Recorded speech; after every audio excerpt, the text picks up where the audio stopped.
Oil pulling அது எப்படி பண்ணுறது? காலையில் எழுந்ததும் எதுவும் சாப்பிடாமல் இதயம் வளர்த்தை வாயில ஊத்தி நல்லா கொப்பளிக்கணும், அப்புறம் அதை துப்பிடணும். இதுதான் ஆயில் புல்லிங்.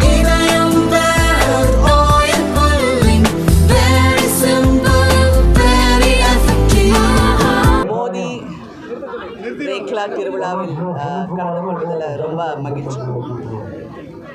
ரேக்லாங்கிறது வந்து எங்களை தமிழ்நாட்டிலே நிறைய பாரம்பரியமான நிறைய கேம்ஸ் இருக்குது. அதாவது இன்றைக்கி வெளிநாட்டிலேருந்து நிறைய கேம்ஸ் வந்தாலும், அதாவது கிரிக்கெட், டென்னிஸ் அந்த மாதிரி போன்றது இருந்தாலும், நமக்குன்னு நம்ம பெருமைக்கு ஒரு ஜல்லிக்கட்டாக இருக்கட்டும், இல்லாட்டி ரேக்லாவாக இருக்கட்டும், சிலம்பாட்டமாக இருக்கட்டும், குஸ்தியாக இருக்கட்டும், கில்லியாக இருக்கட்டும், இந்த மாதிரி சொல்லிக்கிட்டே போகலாம்.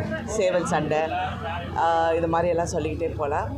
ஸோ அதில் வந்து இங்கே இந்த பகுதியில் வந்து இந்த ரேக்லாவை வந்து ஒரு போட்டியாக வச்சு இந்த பொங்கல் டைமில் இந்த சீசனில் வந்து இந்த திருவிழாவை நடத்துறது வந்து முதல்ல பாரதிய ஜனதா கட்சியை சார்ந்த எல்லா உறுப்பினர்களும்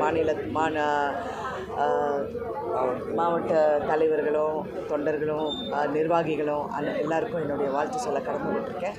முக்கியமாக இங்கே வசந்தராஜன் அவர்கள் வந்து இதை ரொம்ப சிறப்பாக இது நடத்திக்கிட்டு இருக்காரு. அவருக்கு என்னுடைய வாழ்த்துக்களை சொல்ல கடமைப்பட்டிருக்கேன். ஏன்னா இது வந்து ஒரு பாரம்பரியமான ஒரு ஆட்டம் தானே. அந்த பாரம்பரியமான ஆட்டத்தை மக்கள் வந்து அவ்வளோ ரசித்து இதில் பங்கேற்று, அது மட்டும் இல்லாமல் எல்லாமே இந்த லோக்கல் ப்ரீட் வந்து அதை என்கரேஜ் பண்ணுறாங்க. அதை வந்து ஒரு தெய்வமாக ஒரு குழந்தையாக பார்த்துக்கிட்டு அதை வளர்த்து இங்கே கொண்டு வந்து அவ்வளோ ஆசையாக இதில் கலந்து கொண்டு பார்க்குறதுல உண்மையிலேயே ரொம்ப நல்ல ஒரு தருணம்னு நான் சொல்லுவேன். சாரிங்க, எனக்கு கேட்கல.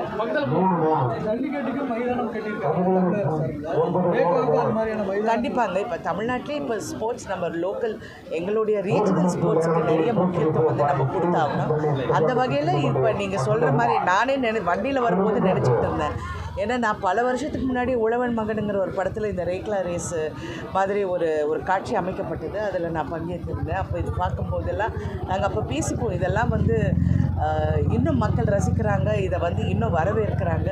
டெஃபினட்டாக இதுக்குன்னு கண்டிப்பாக பிரதமர் அவர்களுக்கு சொன்னால் அவர் கண்டிப்பாக இதை வந்து உண்மையாக இதை கவனிப்பார். ஏன்னா அவருக்கு எப்போவுமே தமிழ்நாட்டு மக்கள், தமிழ் மொழி, அப்புறம் எங்கள் பண்பாடு, இது எல்லாமே அவருக்கு ஒரு தனிப்பட்ட ஒரு மரியாதையும் அன்பும் இருக்குது. அதனால் இது கண்டிப்பாக இது நடக்கக்கூடிய ஒரு விஷயம். தமிழ்நாடு தமிழக அரசோட செயல்பாடு சார், நம்ம இங்கே ரேக்லாக்கு வந்து ஈஸியாக ரொம்ப தூரம். ஆனால் உண்மையான வருத்தப்பட வேண்டிய ஒரு விஷயந்தான்.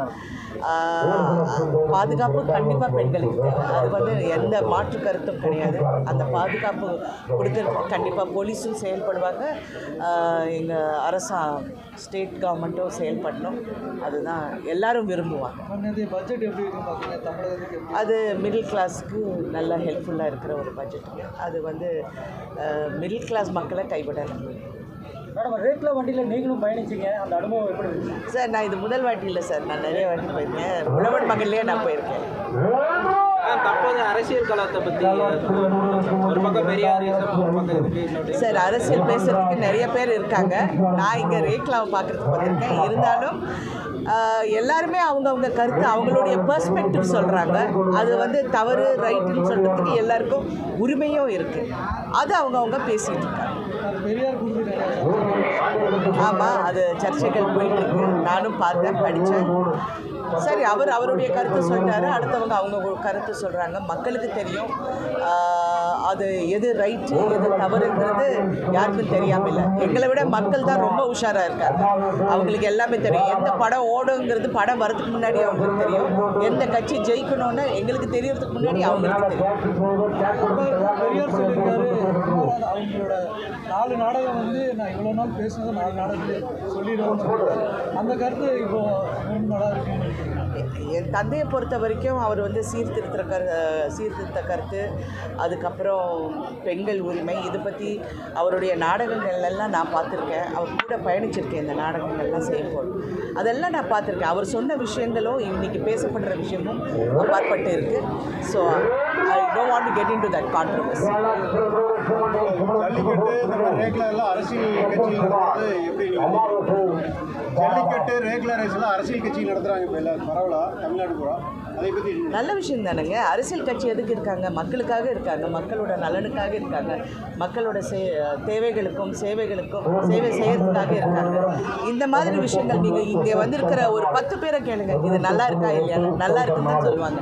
ஏன்னா இது வந்து அவ்வளோ ஒரு நல்ல விஷயம். அதை வந்து முன்படுத்தி செயல்படுறது வந்து எந்த கட்சியாக இருந்தாலும் சரி பாராட்டப்பட வேண்டியது. ஜல்லிக்கட்டில் வந்து அரசியல் தலையிட்டு சொல்கிறாங்க அலங்காநல்லூரில், அதை பற்றி நீங்கள் அப்படிங்களா எனக்கு தெரியல. ஏன்னா எங்களுக்கு அங்கே நாங்கள் சரத் சார் அவங்களுடைய ஊர் வந்து அங்கே பக்கத்தில் தான். ஸோ நாங்கள் போயிருந்தோம். ஒரு காலகட்டத்தில் எல்லாரையும் கிரிட்டிசைஸ் பண்ணுவாங்க. தமிழ்நாடு விளையாட்டுத்துறை வந்து இது முன்னாடி தமிழ்நாடு விளையாட்டுத்துறை வந்து முன்னாடி கொண்டு நினைக்கிறீங்களா? நான் நினைக்கிறேன், அவங்க தான் நினைக்கிறேன். நீங்கள் என்ன நினைக்கிறீங்க? நான் என்ன, அவங்க நீங்கள் நினைக்கிறது தான் எல்லாரும் நினைப்பாங்க. எல்லாருமே இது நல்லபடியாக இருக்கணும்னு தான் நினைப்பேன். தமிழக வெற்றிகளும் 2ஆம் ஆண்டில் அடியெடுத்து அது கூட சக நடிகர் அவருக்கு என்னுடைய வாழ்த்துக்கள் நான் ஏற்கனவே சொன்னேன்.